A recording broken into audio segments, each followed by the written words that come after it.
Hello friends मु आशा करती समस्ते भलरे थिबो। तो आज आम वर्तमान सबुठ चर्चित विषय वस्तु उपर आलोचना करवा और सेटा हूँ LTR main written exam cut off. सबू पिला प्राय एग्जाम देला परे समस्ते वर्तमान टेंशन रे अछंती जे केतर केते कट ऑफ जीवो, मोर मार्क कम अच्छी मोर हम कि ना। अलग यूट्यूबर माने कहते एथर बहुत कट ऑफ जापे। तो आज वीडियो माध्यम आज आम सब डाउट क्लियर करवा। वीडियोटी को संपूर्ण देखिए, भल लगे लाइक करेंगे और चैनल को सब्सक्राइब करेंगे। तो वर्तमान आम आलोचना करवा फैक्टर्स अफेक्टिंग कट ऑफ, माने को फैक्टर सब आमर कट ऑफ उपर अफेक्ट करे। तो प्रथम जब देखिए प्रथम फैक्टर से number of aspirant. J number of aspirant RST अपेक्षा निश्चित भाव में एलटीआर एथर बढ़ी। आपर देखा आमर नंबर ऑफ वैकेंसी। तो नंबर ऑफ वैकेंसी जदि आम कंपैरिजन करवा आरएसटी सह, तो नंबर ऑफ वैकेंसी केवल यूआर आउ एससी बीसी कैटेगोरी रे नंबर ऑफ वैकेंसी बढ़ी। बाकी जदि आम एससी कैटेगोरी कथा देखा तो एससी कैटेगोरी रे नंबर ऑफ वैकेंसी जी से जोटा कि पाखापाखि 166। और जदि आम एसटी कैटेगोरी कथा देखा तो एसटी कैटेगोरी बहुत सीट कमी जाइए। आरएसटी रे पाखापाखि 700 प्लस थिला, वर्तमान एलटीआर पाखापाखि 250 भाई एमती सीट अच्छे। तापर देखिए आम लेवल ऑफ क्वेश्चन, तो क्वेश्चन लेवल केमती थिला। तो जदि प्रथम आम आरएसटी रो लेवल ऑफ क्वेश्चन कथा डिस्कसन करवा, तो आरएसटी रो जो लेवल ऑफ क्वेश्चन थिला तो बहुत न्यूमेरिकल क्वेश्चन थिला और कंपैरेटिवली हार्ड थिला। आम जदि देखिबा एलटीआर क्वेश्चन अपेक्षा मुझे कहूनी जे एलटीआर क्वेश्चन इजी थिला, पूरा आराम से करी था ना, सेमती ना। एलटीआर क्वेश्चन हार्ड थिला, जोटा कि आम कहीपर मॉडरेट टू हार्ड थिला। किंतु जदि आम आरएसटी सह कंपैरिजन करवा तो आरएसटी रो जो क्वेश्चन लेवल थिला से टिके कंपैरेटिवली हार्ड आसीथिला। बाकी यदि देखिबा आम एवरेज स्टूडेंट परफॉर्मेंस, जे जो मैक्सिमम पिला को आकार परफॉर्म करिसेंती, आम जब देखा ना ये पिला कहे मोर 100 अच्छी 190 110 अच्छी 100 एमती अच्छी। खास कर आपण देखिए एग्जाम बाहरी मैक्सिमम पिला कहते जे मु एते 120 अटेंड करी 130 अटेंड करी मोर एते एति किंतु जो फाइनाल आंसर की आसे से स्कोर खसी आसी से 75 80 70 यही पाखापाखि रही जाए। तेणुक आम से एवरेज स्टूडेंट मान परफॉर्मेंस माने फोकस करवा, कारण जो कटअपटा आमर रुहे तो यहीटा एवरेज स्टूडेंट परफॉर्मेंस उपर बहुत डिपेंड करे, कारण यही ही कटअप आसे। जोटा कि आम देखा देखिए आम ग्रेस मार्क। तो ग्रेस मार्क तो देखा जब आरएसटी आमर पाखापाखि 3 ରୁ 4 मार्क भाया ग्रेस मार्क थिला, जोटा कि एलटीआर आशा करा जाउछि 1 कि 2 मार्क भाया कौन ग्रेस मिलिबो। तापर जदि आम देखा टाइम मैनेजमेंट, जदि खास कर पीसीएम पिला पर्सपेक्टिव रू देखा तो निश्चित भाव में टाइम बहुत कम थिला, कारण न्यूमेरिकल्स को सॉल्व करवा तापरे ओएमआर सीट गोल बुलेवा बहुत टाइम टेकिंग थिला। मैक्सिमम पिलांकर अभियोग भी सेटा थिला जे टाइम सफिशिएंट हैला नाही, जोटी तरतर होई पिला माने बहुत सिली मिस्टेक मध्य कर दैचंती।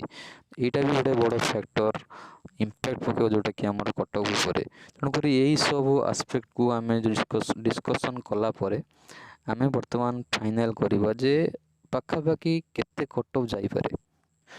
तो देखो जदि आम केवल पीसीएम कैटेगोरी कथा देखा, पीसीएम रे लास्ट आरएस रे केते कटअप जाइतिला। जदि आम यूआर कथा देखा तो यूआर रे जाइतिला 69.50, एससीबीसी रे जाइतिला 66.75। आ जदि एससी कथा देखा एससी रे 37 मात्र जाइतिला। जदि एसटी कथा देखा मात्र 4, माने जे केवल 4 मार्क रखी 4टा क्वेश्चन जे ठीक कर देथिबो तो तार टीजीटी पीसीएम रे सिलेक्शन आराम से हो जाइथिबो। ये जो लास्ट आरएसटी रो सब कटअप रहिला, तो ये कटअप अकॉर्डिंग रे आम वर्तमान एलटीआर कटअप को प्रेडिक्ट करवा।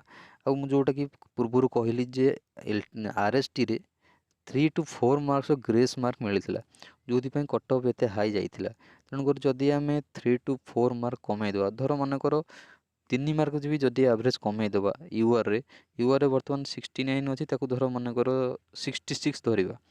आउ एससीबीसी रे 63 धर, एससी रे धर 34, आउ एसटी तो सी 4 धर, एसटी आउ कौन कमेवा। तेणुक यही मार्क्स आम कनसीडर करी बर्तमान आम प्रेडिक्ट करवा जे जो एलटीआर पीसीएम रे केते मार्क जीवो।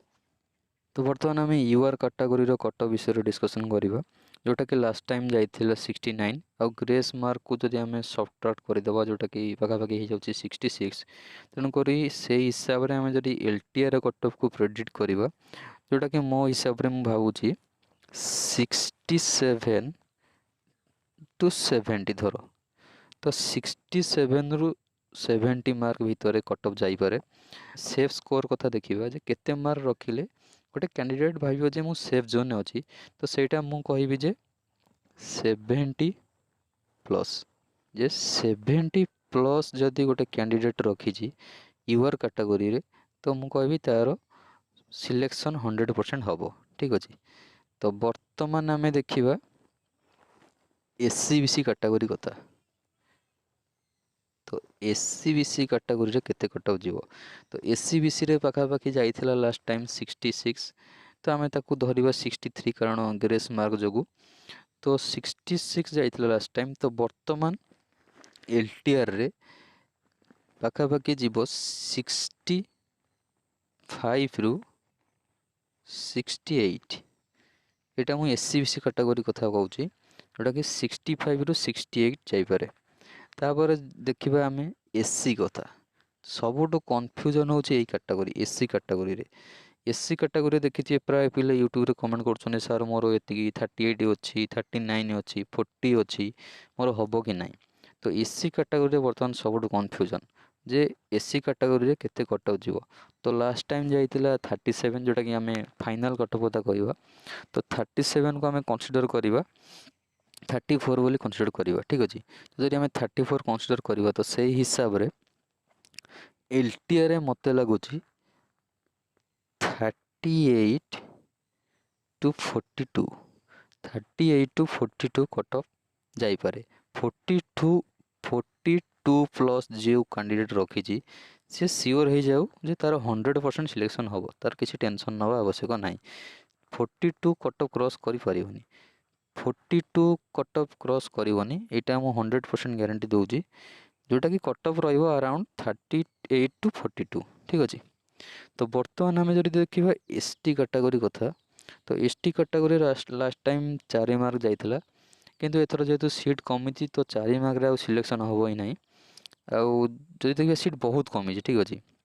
तो सही हिसाब से एसटी कैटेगरी रे आम धरिबा 14 टू 18 तो यही अराउंड रे एसटी कैटेगरी कट ऑफ जीवो और जदि जो पिला 18 प्लस रखी एसटी कैटेगरी रे तार 100% सिलेक्शन हो जीवो ठीक अच्छे।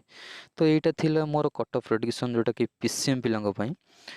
तो जदि तुम मानकू ये वीडियो भल लगी निश्चय लाइक करेंगे आउ निज निजर ओपिनियन देवे जे तुम मान हिसाब से केते कट ऑफ जाइपरे तुम मानक कौन लगुच तुम मान सांग मान पचार तो तांकर केते मार्क अच्छी केमती से परफॉर्म करिसेंती तो निश्चित भाव में कमेंट सेक्शन में जनइबे। और बाकी रहा जे मो चैनल गोटे पोल देजी कैटेगरी वाइज पीसीएम पिलांको पई तो निज निजर पोल रे निज निजर मार्क जहाँ अच्छी से पोल रे सेटा क्लिक करेंगे जो जोटा कि गोटे क्लीयर आइडिया मिल जाव जे एक्चुअली पिला मार्क केते अच्छी ठीक अच्छे। तो मु पोलटा लिंक देदेवी पोल रो लिंक कि कमेंट सेक्शन में देदेवी तो निश्चित भाव में पोल रे निज निजर आंसर देवे। तो आज एतिकी रहुची धन्यवाद।